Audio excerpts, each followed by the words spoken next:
বাংলাদেশ জাতীয় ক্রিকেট দলের সামনে শুরু হতে যাচ্ছে এক নতুন অধ্যায়। টেস্ট ওয়ানডে সিরিজে হারার পর এবার শ্রীলঙ্কার বিপক্ষে নামতে যাচ্ছে 3 ম্যাচের টি-20 সিরিজে। পাল্লিকেলে প্রথম ম্যাচে দিয়ে শুরু হবে টি-20 সিরিজ। এরপর দ্বিতীয় ম্যাচ ও তৃতীয় ম্যাচ অনুষ্ঠিত হবে ডাম্বুলা ও কলম্বোতে।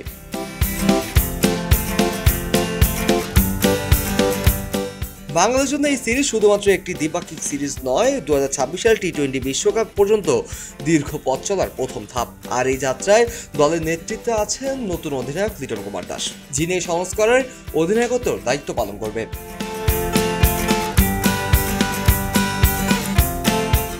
সম্প্রতি ব্যাট হাতে খুব পরিমাণ অফ ফর্মে আছেন লিটন কুমার দাস। শেষ 2 ম্যাচে সুযোগই পাননি, তবে টি-20 দলের অধিনায়ক হিসাবে রয়েছে তার জন্য একটি আলাদা সুযোগ। নিজেকে প্রমাণ করতে হবে এই টি-20 ম্যাচেই। আগামী সেপ্টেম্বরে এশিয়া কাপ এবং আগামী বছর ভারতের মাটিতে বসতে যাওয়া টি-20 বিশ্বকাপের কথা মাথায় রেখেই গঠিত হচ্ছে বর্তমান দল। ফলে সিরিজ শুধু দল গঠনের প্রস্তুতি নয়, ব্যক্তিগত পারফরমেন্সও পরীক্ষা দিতে হবে।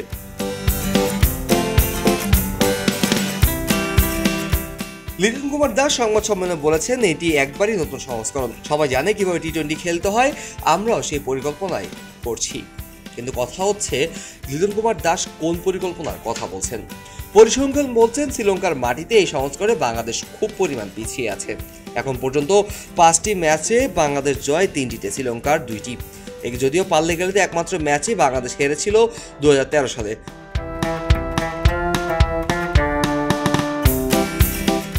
শ্রীলঙ্কার অধিনায়ক চারিত আসালাঙ্কা বাংলাদেশকে সমীহ করে বলেছেন, বাংলাদেশ ভালো টি-20 দল, আমরা খুব বেশি এগিয়ে আছি বলে মনে করি না। সিরিজটি কঠিন হতে পারে।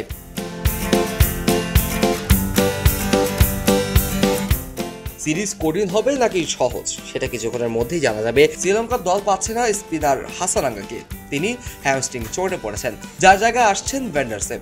অভিষেক হতে পারে তরুণ পেসার ঈশান মালিঙ্গারও।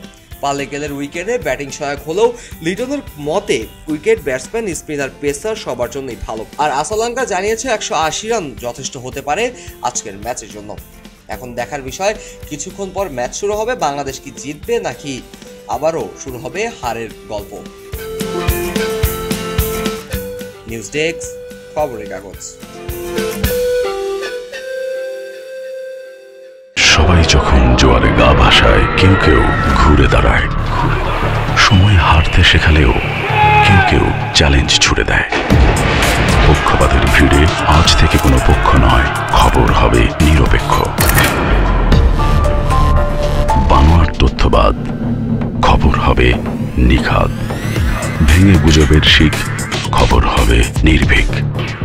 খবরের কাগজ, নিখাদ, নির্ভীক, নিরপেক্ষ।